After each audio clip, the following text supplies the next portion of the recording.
You're right, but this is Boothill. Max out his stacks, and he one-shots anything that spawns. Two tapping elites? It's So, how should you choose relics easy. for a Boothill like this? How much of a difference does it make without his signature light cone or one May? Is he worth pulling? Let's dive into this deep dive analysis of Boothill. Honestly, we put in the work to make this the best guide on the internet. If you could drop a like to support us, that would be awesome. One coin is 10 XP, and a share is 5 XP. It helps level up your account. And it helps us produce even better content. Same as always, let's start with a quick summary. Boothill is a powerful physical hunt character specialized in single target damage. His main source of damage is Break DMG. Based on an E0S1 easily built character with 24 substat rolls and max traces. With Juan May and Pella on the team. A single break shot can deal around 410,000 damage. His skill damage accounts for about 7 of that. Break DMG is 32, and talent damage is 61. Break DMG is 32, and talent damage is 61. On top of that, there's bleed damage dealing about 90k per tick. Even without his ultimate, his single target execution threshold is around 600k. Under ideal conditions with 3 stacks of pocket trick shot. Even ignoring the subsequent bleed damage, his single target DPR damage per round can easily exceed 700k. He is the undisputed king of single target combat. Holy wubbaboo. Is this the true power of a Galaxy Ranger? Currently, his main issue is being quite dependent on one May. And needing small mobs to get his engine started. A Boothill who can quickly max out his stacks is a completely different beast compared to one who can't find mobs to stack on. Also, if you don't secure a kill within a single break cycle, or if no new enemies spawn, it can really drag out the clear time. Fortunately, Boothill's damage is high enough right now. Once an enemy's weakness is broken, they're basically dead. So you don't really need to worry about that. His signature light cone provides a massive boost. After all, no other hunt light cones provide break special effect. A budget alternative is River Flows in Spring. It provides some speed, which is a useful stat. But it doesn't really pull ahead of other options. If you don't have his signature, honestly, just use whatever. For relics, the 4-piece Genius of Brilliant Stars or 22 relics is recommended. 4-piece Genius of Brilliant Stars or 22 break set is recommended. Kingdom of Banditry. Speed boots and a break effect rope are no-brainers. For the body piece, prioritize crit rate, then ATK. For the sphere, if you have one made for DMG boost, prioritize ATK. Otherwise, you can consider a physical DMG sphere. However, Star Rail is currently leaning into building break and super break metas. It's highly likely they'll add new break-related relics in the next few versions, so there's no rush to farm heavily until the new relics drop. For now, just make do with the Quantum set or a 22 combo. River Flows in Spring deals about 75 of the damage of his signature light cone. The gap between E0 and E1 isn't that massive. I recommend pulling for the light cone before going for E1. Once you have the signature light cone, E1 improves Boothill's setup at the start of a battle. E2 allows Boothill to be paired with Bronya. This increases Boothill's overall versatility. E4 is a pure damage boosting Eidolon. E6 finally grants Boothill some much needed AoE capability. Pull according to your own needs. Pro tip, try to ensure every shot is a kill. For E0 F2P players, I recommend one and Gallagher combo. Try to ensure every shot is a kill. Gallagher can be replaced by any sustain unit that matches the enemy's weakness. If you don't want to be restricted by weakness types, you can swap Pella for Sparkle or Bronya. Once E2 removes the skill point pressure, I highly recommend bringing Bronya along. Of course, besides the standard break playstyle, Boothill can also join the break metagate. Pair him with Harmony Trailblazer, One May, and Gallagher, against enemies with both imaginary and physical weaknesses. This team will be absolutely dominant. I put together an infographic for you all. I posted it in the comments, but feel free to pause and take a look. Overall, Boothill is incredibly strong in single-target scenarios. Although he's a break-focused character, he doesn't strictly require the enemy to have a physical weakness. His downside is his average versatility. He's a memory of Chaos God as long as there are small mobs to stack on at the start. He's fast and fun. But it gets awkward if there are no mobs to kill for stacks at the start. That makes things a bit awkward. He needs to break the stack, but he needs stacks to break efficiently. Before you get your stacks up. It's hard for his breaking power to get the engine started against elites. As a hunt character, he's completely unviable for pure fiction. Unless they give him a specific buff like they do for follow-up teams. This leads to a situation where, even though Boothill's damage is currently in a league, his slow startup and hunt-style single-target limitations can be fatal. I don't recommend F2B players go all in on him. In the end, I only recommend him for players who need a main DPS for memory of chaos. According to your roster. I don't recommend him for players looking to improve their pure fiction scores. After all, next version we're getting Jade, a Quantum Erudition character. As for Apocalyptic Shadow, we'll need to play it first before giving a definitive conclusion. Boss fights should favor single-target environments, but Boothill still needs small mobs to build his stacks. We'll have to see if Apocalyptic Shadow provides those mobs. Alright, after that brief summary, let's let Teacher Helmet, who's been practicing this voiceover for half a version, explain why Boothill can hit for hundreds of thousands in a single shot. Hello there, Trailblazer. This is Helmi, a voice acting trainee who's been practicing for 2.5 years. This is Helmi, a voice acting trainee who's been practicing for 2.5 years to the character Boothill. Today, I'll be introducing you to the character Boothill. Boothill's core damage mechanic revolves around pocket trick shot. Once you've maxed out your pocket trick shot stacks, his enhanced basic ATK can deal massive amounts of break DMG to enemies who are already weakness broken. So, how do you get pocket trick shot stacks? That brings us to Boothill's skill, Sizzlin' Tango. Boothill consumes one skill point to target an enemy and enter the standoff state. In this state, Boothill's basic ATK is enhanced, and the enemy takes 30 increased damage from Boothill. However, the damage Boothill takes from that enemy also increases by 15. This 30 is a vulnerability multiplier. In most cases, it acts as an independent multiplier. It applies to Boothill's break DMG. In a duel, there's always a winner and a loser. Boothill has 2 ways to win the duel: breaking the enemy or defeating the enemy. The kill or the break doesn't actually have to be done by Boothill himself. That's the bond between Galaxy Rangers for you. Even if he can't clinch the win himself, his teammates are there to help him out. Cough anyway, I'm getting sidetracked. I'm sure someone in the chat is asking, what happens if I kill and break them at the same time? Well, that's a win-win. If you kill the enemy at the same time you break them, Boothill gets both rewards immediately. Each reward grants 1 stack of pocket trick shot. Winning a standoff is the only way for Boothill to gain pocket trick shot stats, aside from his E1. The skill seems simple, but there are actually quite a few details to it. First, after using the skill to lock onto a target, Boothill's turn does not end. Instead, he enters an extra turn, similar to Blade's skill. This means any buffs active this turn will not have their duration consumed. Second, once Boothill has locked onto an enemy, if an external force kills or breaks that enemy, granting Boothill the win. Boothill's turn still won't end. However, Boothill will exit the standoff state. If you want to fire an enhanced basic ATK at this point, you'll have to use your skill again to select a new target. This means Boothill might consume 2 skill points in a single turn. You'll need to keep an eye on your skill points in actual combat.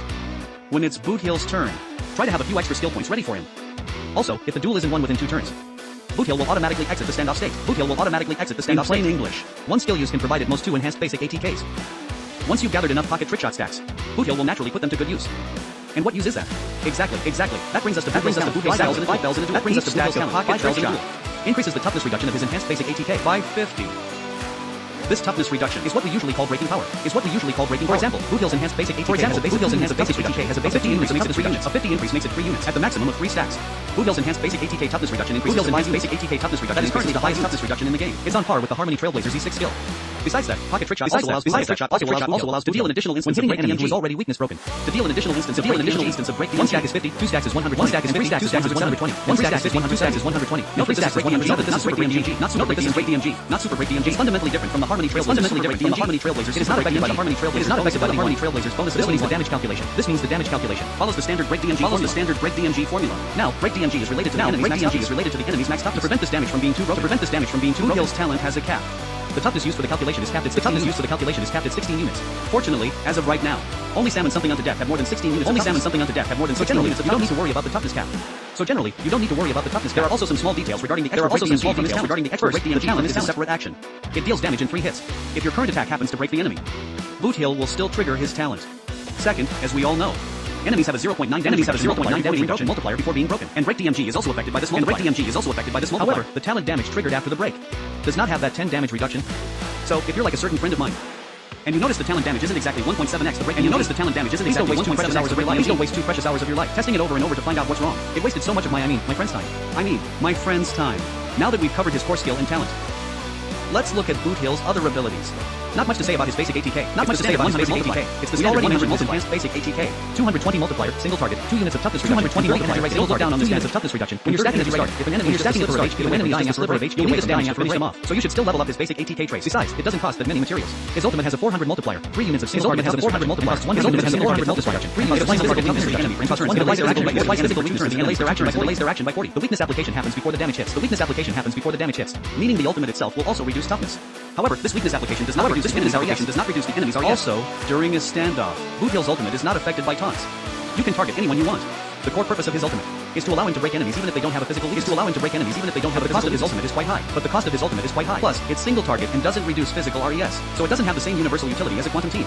The action delay provides Boothill with a window to deal damage. Lets Boothill use an extra basic ATK, but this isn't always a positive thing. For example, if the enemy was about to take bleed damage and die this cycle, this cycle, the bleed damage doesn't trigger until the net results in losing a cycle. Of course, this is a rare scenario. Just keep it in mind during combat. You should still try to max out his ultimate, though the priority is lower than his talent and skill.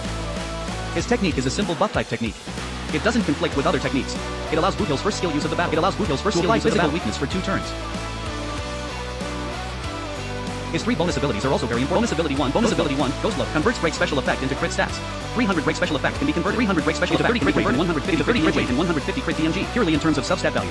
This crit bonus is absolutely insane. But this doesn't mean you should build Boothill for direct damage. The main point of this ability is to give Boothill some direct damage capability when he has no stacks. To ensure he can still kill small mobs at the start. Bonus ability 2, Snake Step is more standard. Reduces damage taken from enemies not in a standoff by 30. This is mainly to reduce pressure from a secondary enemy. Bonus ability 3, Point Blank, regenerates 10 energy when gaining a stack of pocket trick shot. This is one of Boothill's main ways to regenerate energy, especially at the start of a battle.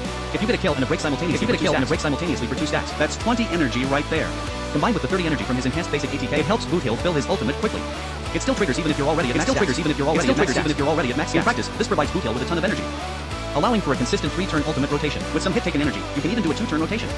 His minor traces provide a top-tier 37.3 break special along with 18 ATK and 10 HP. If only that HP could be swapped for speed. That would be perfect. Too bad we can't change it. Now that we've covered the basics of his kit, let's take a deeper look at this son of a nice lady Galaxy Ranger. Boothill's kit is designed similarly to Super Break. Break first, deal damage later. But there are differences. First, Boothill's damage doesn't rely on toughness reduction. Boothill's damage doesn't rely on toughness reduction. Only the initial break itself relies on it. Whether it's the initial break or the subsequent damage, it has nothing to do with toughness reduction. But just like how Hunt is single target, only Boothill himself can trigger his talent damage. The Harmony Trailblazer Super Break is granted to the whole team. So Boothill is more of a hyper carry style team. We need to put all our chips on Boothill alone. Also, Boothill needs frequent breaks. His base break DMG accounts for about 30 of his total damage. Unlike Super Break, where it's better if the enemy stays broken and doesn't move. This purely break-oriented design, compared to more linear direct damage, is actually a bit behind. It's easy for his damage to overkill. But he's given massive compensation in the form of break DMG. In practice, this means, under ideal conditions, at E0S1, he has a single target DPR of 700k or even 800k. This is on par with an Akron Silver Wolf Palatine. A certain general who's always standing around is probably crying in the corner. Such insane DPR. Is he the new medication? Unfortunately, this system still has quite a few issues. First, my calculations are based on 24 substat trying to keep it F2P friendly. For a character like Boothill who needs fewer stats, I even calculated with only 20 rolls. But the value of a single substat roll for Boothill is often less than 1.4. For a standard main DPS, one roll is usually around 1.8. And Boothill only has 2 truly effective substats. One of which is speed, the hardest substat to roll. Standard carries usually have at least 3 effective stats. Some even have 4 or 5. Right, Jing Yuan? The end result is that as your relics get better, it gets harder and harder to stack useful stats. This means Boothill's advantage starts to shrink. It's the same situation as DOT teams, high floor, but a relatively lower ceiling for relic teams, lower ceiling for relic teams. 700k is based on having 3 stacks of pocket trick shot. But Boothill has a startup cost. If there are small mobs, it's fine. It only takes 1 or 2 actions. If there are no mobs, the startup cost is huge. You might only get 1 stack in 2 or 3 turns. By the time Boothill is fully ramped up, everyone else might have already finished the fight. Also, weakness locking has always been an issue. For example, Sam locks his weakness for 2 turns. During those 2 turns, Boothill can only stand there and watch. Even if the weakness isn't locked, if the enemy doesn't have a physical weakness. And Boothill's ultimate isn't ready to apply one. Or if the applied weakness expires before the break. Boothill is completely useless. Relying on that bit of direct damage would take until next year to finish the fight. He's very easy to counter. Plus, Boothill is a purely single-target character. In any environment where AoE can increase your team's at a massive disadvantage. For example, killing the small bugs that give a vulnerability, single-target bosses still have some summoning abilities. Being unable to clear mobs isn't just a loss of DPS. It's also a huge test for your sustain unit. Plus, Boothill's taunt and vulnerability are two-way. Against bosses with high single-target burst. Boothill could get taken out if you're not careful. All of this points to one thing. Boothill is a character with a massive gap between his floor and different players in different environments will definitely have very different experiences. Fortunately, Star Rail isn't a solo game. Some of his shortcomings can be mitigated by teammates. No stacks and slow breaking? Teammates to the rescue. Harmony Trailblazer skill deals 4 units of toughness reduction at E0. No imaginary weakness. 5 at E6. Still nothing. Gallagher. Pella can help break too, if there's only a physical weakness. Luca with an energy ray and rope is also great for breaking. Slow energy and can't apply weakness? Use an action advanced teammate like Bronya. Your energy will fill up in no time. No E2 and not enough skill points? Swap Bronya for Sparkle. It's all about filling the gaps. Let's summarize Boothill's kit. First, Boothill really needs small mobs. Without them, his pocket trick shot stacking will be very slow. Second, Boothill needs depth reduction and other buffs that increase break DMG. This allows Boothill to secure a kill. At the same time, he's breaking the enemy. This speeds up energy gain and saves skill points. Third, theoretically, Boothill performs better in longer fights. Boothill only truly evolves into his final form once his stacks are maxed. Boothill is better at handling elites with low to medium toughness. While high toughness means higher break DMG, it also means it takes longer to break them. Fifth, before E6, Boothill is a pure single target. He has no AoE capabilities whatsoever. He's not great at handling scenarios that require AoE. Now that we understand his kit, let's look at how to choose his teammates. There's only one rule for choosing teammates. Maximize his strengths and cover his weaknesses. For example, 1 may increase both toughness reduction. She also buffs Boothill's base output. From break efficiency to residential can to the delay, from fanatic efficiency to residential can to the delay, and provides a 20 break special effect buff. She even provides everything about her screams high synergy with Boothill. Besides her, there's the Harmony Trailblazer, who provides a ton of break special effect. Break DMG. Boothill's high toughness reduction and physical weakness application. Make him exactly the kind of talent the break meta needs. However, Boothill hasn't completely committed to the Super Break team. There are 2 main ways to build a Boothill team. The Super Break team and the Pure Break team. Let's introduce them one by one. First, the Super Break team. The team consists of Boothill, Harmony Trailblazer, 1 May, and Gallagher. And Boothill is currently the strongest Super Break driver. Since there's plenty of break special effect here, the Harmony Trailblazer can use Dance. Dance for 1 May. I recommend meshing cogs or Dance. Ensuring ultimate downtime is the most important thing. For Gallagher, I recommend an energy Reagan rope. Mainly because Boothill's damage is already so high. Everyone else's damage starts to pale in comparison. 1 May isn't strictly irreplaceable if the enemy has an imaginary weakness, and the Harmony Trailblazer can help Boothill break. Then you can swap One May for Silver Wolf or Pella. This is the answer for those of you asking. What do I do if I don't have One May? When pairing Boothill with the Harmony Trailblazer, there are 3 things to keep in mind. First, try to let Boothill secure the break. Not just because Boothill's break benefits from the 30 vulnerability from his standoff, but more importantly, physical break has the highest multiplier of all elements. It's 4 times higher than imaginary and twice as high as ice. Second, try to make your supports excluding the sustain faster than Boothill. If you can't, give them Sprightly Bomb Whack to ensure they can use their ultimates at the start. Third, ensure either One May with a Harmony Trailblazer is wearing the messenger set. Besides the super break team, Boothill's own break focus team is also a great choice. With One May, you can choose between Bronya, Sparkle, Pella, or Silver Wolf as the first slot is the most recommended. She's the most F2P friendly and works great in practice. Sparkle ensures you never run out of skill points. Bronya is recommended once Boothill is E2 or higher.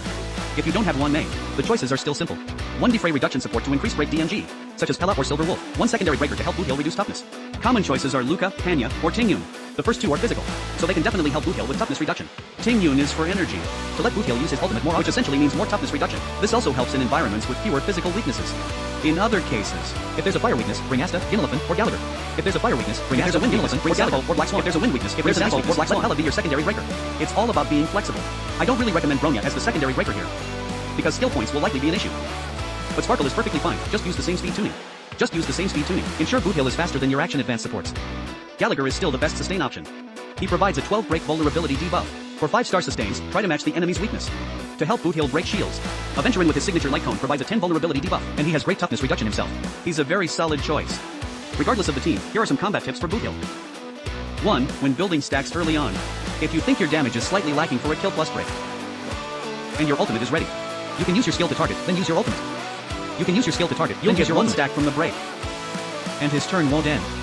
Then you can fire an enhanced basic ATK that now benefits from that extra stack. This is a great way to secure a kill if your damage is low. It consumes an extra skill point but raises your kill threshold and saves cycles. When facing elites without max stacks, you can also use this to boost the damage of your first enhanced basic ATK. 2. Bleed damage also contributes to your total output. With standard investment, a break buffed, fully stacked Boothill can usually one-shot most elites. If they're not dead, they'll likely die to the following bleed tick. Don't waste damage on an enemy who's already going to die. Once they're broken, immediately switch targets. 3. Once your stacks are maxed, you don't necessarily need your ultimate for damage. For example, if Elite A only has 3 units of toughness left, and Boothill's ultimate is ready, Boothill can target Elite A, but use his ultimate on Elite B. Then use his enhanced basic ATK to finish off Elite A. If there are no other enemies, you can choose to save your ultimate for later. Remember the 3 main uses for his ultimate once stacked. Applying physical weakness, toughness reduction, and action delay. Its utility is more important than its raw damage. Of course, at E2 and above. Since you're regenerating skill points, you don't have to worry as much about your rotation. Speaking of E2, let's go over Boothill's Eidolons. E1 lets Boothill start the battle with 1 stack of pocket trick shot, and it grants 16 DF ignore when dealing damage. 1 extra stack isn't a huge deal in long fights. But in short fights, it helps Boothill secure the first kill much more easily. It also helps Boothill in scenarios where there are no small mobs at the start. That 16 DF ignore is about a 13 boost if your team already has 40 def reduction. It's about a 16 boost if you have 60 def reduction, but it's not as good as his signature Light Cone. I still recommend prioritizing the Light Cone. E2 can be summarized simply. As long as Boothill keeps winning his duels, he basically won't consume any skill points. It also increases his break special effect by 30. The latter is easy to quantify. For a Boothill with 300 break special effect, that's about a 7 damage increase. The former is the most important. It lets Boothill pair with Bronya without any skill point pressure. High energy, high action frequency, plus physical break in that E1 stack leads to much higher versatility. In a non-Bronya team, it lets you save skill points for the rest of the team, speeding up their energy gain and shield breaking. But in that case, the main benefit is just a smoother playstyle. E3 boost is negligible. E4 provides about a 9 damage boost, and it slightly improves Boothill's survivability, helping him deal with high damage bosses. E5 buffs both his skill and talent. The overall boost is about 8. E6 increases his single target damage by about 24. It increases damage against 2 targets by 50, and by 76 against 3 targets. The splash damage is based on damage dealt to the main target. However, the splash break DMG doesn't benefit from his skill or E4 vulnerability, so the actual boost isn't as high as it sounds. The most important thing is that it finally gives Boothill some AoE capability. He officially upgrades from Hunt to Destruction. Why do I say upgrade? Well, because... Wait, why do I hear gunshots? Son of a nice lady. I've gotta go. I'll leave the rest to Mengxian. Okay, hope he's okay. Next, let's look at Boothill's gear. For relics, if you have def reduction on your team, veteran players can just stick with the Quantum set. That 10 DEF ignore is already equivalent to the 32 break special effect from the Thief set. For new players who haven't farmed a set yet, you can just use the Thief set pieces from Echo of War. A 4-piece set will work just fine. A 22 break speed combo is also viable. Main stats: crit rate body, speed boots, ATK sphere, break effect rope. ATK body and physical DMG sphere are also options. With one Mei on the team, an ATK sphere is clearly superior. For substats, the top priority is break special effect and speed. Each roll provides about a 1.4 boost. The second priority is crit and ATK. But each roll only provides about a 0.25 boost.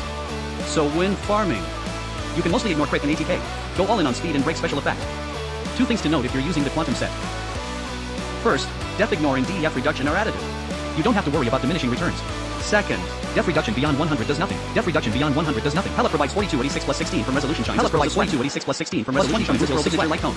That's already 78 DEF reduction. If you have an E11 Mei, you'll hit 98 DEF reduction. At that point, the quantum set only provides a measly 2 effective DEF reduction.